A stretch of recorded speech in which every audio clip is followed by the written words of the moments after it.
So I was in the middle of the field, and I was like, ah! And his calves literally just went, whoom.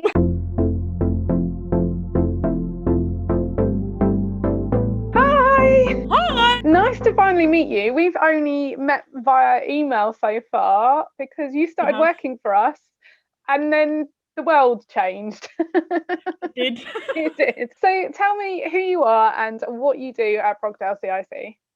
So I'm Simone and I am the new animal care tutor as of September at Muddy Wellies. Yes. So you are an animal care tutor. What exactly does that mean? I arrive at 9 a.m.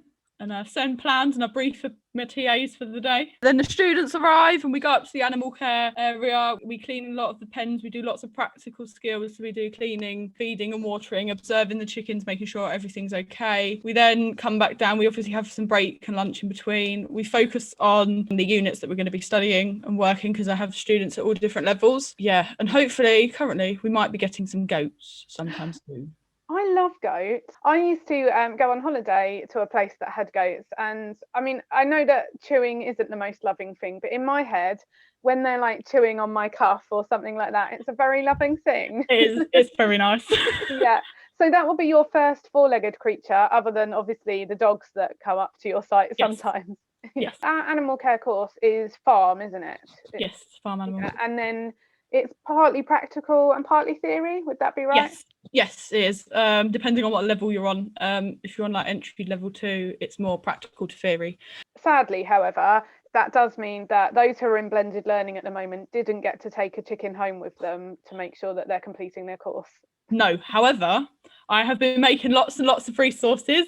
I have done a weekly update every week from Muddy Wellies and I've sent it out to all the students because I have contacts in the farming industry. I've been able to get my friends to video like some calves and stuff like that where they're from. Amazing. And I've been sending out videos and they can like answer some questions and they're doing their like their theory side of it. But like I've been saying to all my students, once obviously all the theory's done, hopefully when we come back they'll be able to put the theory to practice. That's definitely something to look forward to, and I think much more fun than having a chicken living in your house, which I think might be a bit too much with lockdown as well.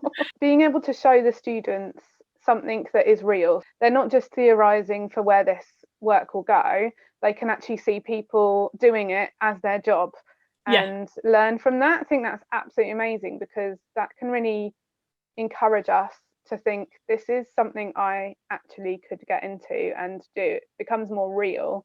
When you were a child, was being a farm animal care tutor at Muddy Wellies Farm in Ashford your dream job? No, I wanted to either be a vet or a teacher.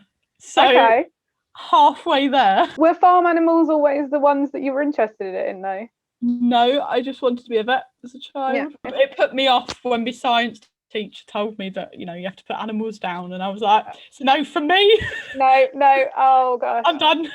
So instead you came and you worked with us. I did. Which is exciting. We love that.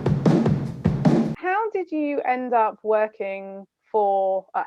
Right, it's quite long-winded. Right, okay. So I started off as a young farmer at my local Young Farmers Club in Maidstone, and I started when I was 11. Wow. And I went to shows, and I showed at Kent Show, and I've got over 40 rosettes, and I think that's where my love of farming came about. I then went to college and did a level 3 agriculture, and then I did some work experience at a farm that they work alongside called Princess Christian Farm. Yeah. And they are a provision that supports adults with SEND, special educational needs and disabilities. And then I thought, wow, this is like something that I really wanted to do, because I went there once and one of the students had gone to a show. He had limited communication, but he went to a show. He recognised me and went up to me and was like, I got third. And then I saw him in the April and he remembered, and he literally was like, third. And I was like, oh, I was like, yes. So I then went and studied special educational needs and disabilities at university, and I graduated in 2019. And then I had a panic. I was like, I don't know what I'm going to do. What do I actually do with this degree? Applied for lots of jobs, and all they were like is you need to have experience, you need to do this, or there were just things that I couldn't exactly answer to the best of my ability. So I decided to go and work on a dairy farm for a year. So I worked in Leicestershire on a 700 cow dairy farm. Oh my goodness. So I started off as just like the general farmhand. And then just before I left, actually, I was like at a point where they were like letting me run the farm over the weekend and stuff like that. So I had full responsibility of like 1,000 cows altogether, because we did like calving, which is actually a really nice experience. Is that as in when you give? No, you don't give birth to them.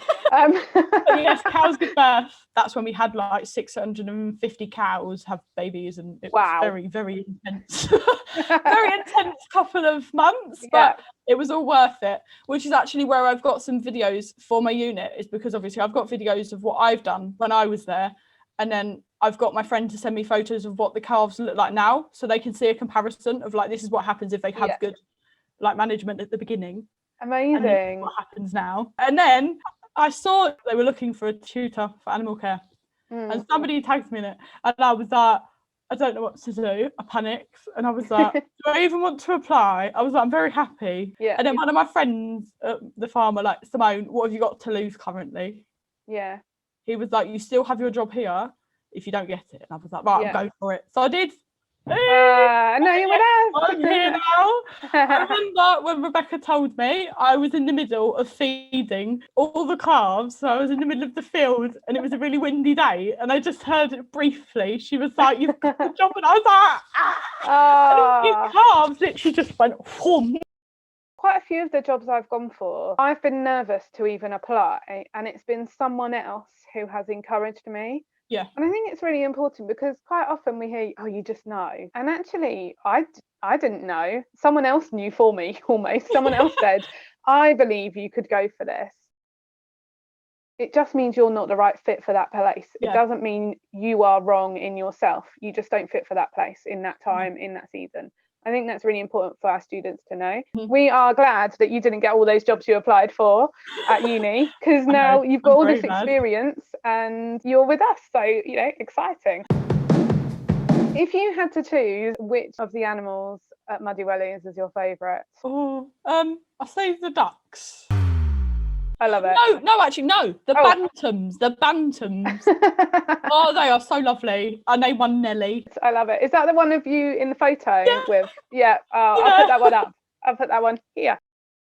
So we've been thinking in this month about self-care and love, because it's February and it's kind of all about love. And so I want to ask you, particularly in this time of lockdown, what is one thing that you do to look after your well-being? I used to go to the gym, but lockdown happened.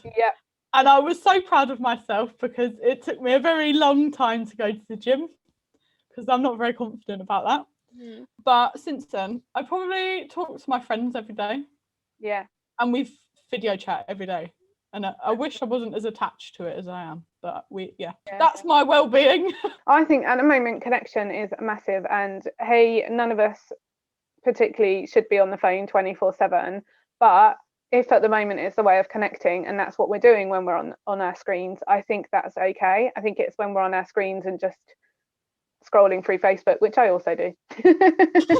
So do you ever find animals therapeutic? Was giving birth to calves, not you again, the cow, helping a cow, midwifing a cow? I feel like last year I was in a better place than probably what I am in this lockdown. But that's just because I was physically, this is going to sound awful, but I was physically exhausted, because our days were like 12 days on and then 2 days off. So I used to get every other weekend off.